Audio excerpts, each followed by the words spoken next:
Hi, I'm Marty Nemko. Seeking to control their destiny. Many people would love to come up with an idea and a business plan that has a good chance of success without having to incur much risk.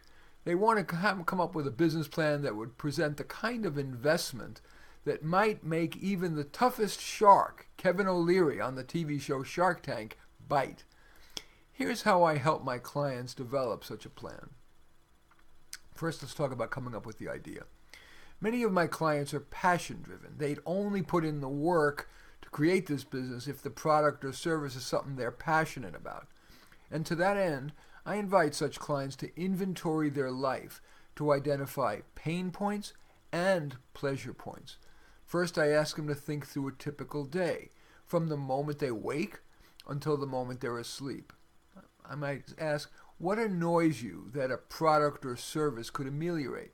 For example, a client today said that she's annoyed that she has to futz with her pillow until her head nestles between its sides. But there's enough filling left in the middle there on the bottom that it feels soft.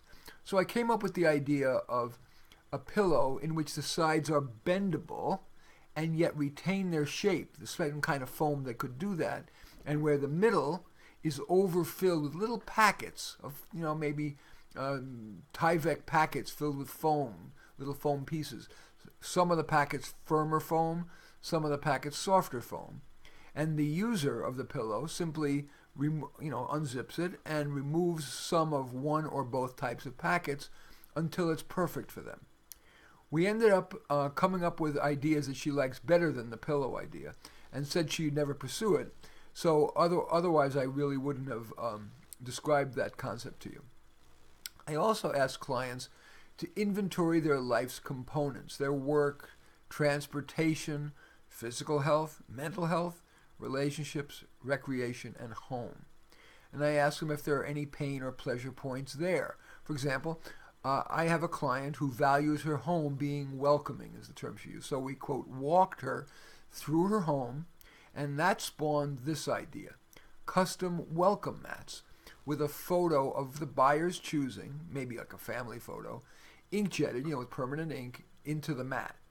Those mats would be sold on the net, or she would license the technology to a website that sells personalized items like Etsy, Zazzle, or Cafe Press. Again, we came up with other ideas that she liked better, or I wouldn't have revealed it here.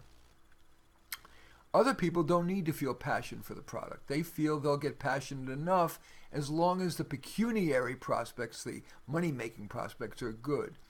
For those clients, we work through their work and personal life to identify unmet needs. For example, I had a client who worked for a corporation that had offices on both sides of the Hudson River. One side's in New Jersey, one's in New York, crossed by a bridge, the George Washington Bridge. The company had spent a fortune every month on taxis for its employers to go to and from each one of the offices, the New Jersey office and the New York office. My client showed the company how it could save a lot of money, while still leaving him plenty income, by having a dedicated shuttle service. He had no particular interest in shuttle vans, but he saw that it was a low-risk, high-payoff business, and he did it. And if he decides he wants more money than could be gotten from that one company, it's an idea that could be done for other companies in similar situations. Now let's turn to the business plan. Money is any business's lifeblood, any nonprofit's lifeblood too. That's why they do so much fundraising. But in any case, as I said, money is any business's lifeblood because you can't afford to bleed out before more money, more blood pours in. It's crucial in a startup to conduct what I call low-risk, low-cost experiments to determine where to spend money and even whether to continue the business. Let's take the pillow example. First, its name matters. Maybe it could be called Taco Pillow. That's alliterative.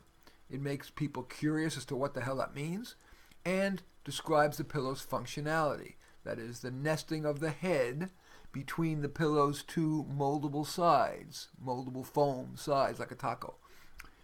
Next, I would do a Google search to see if such foam is available, or it would need to be made custom.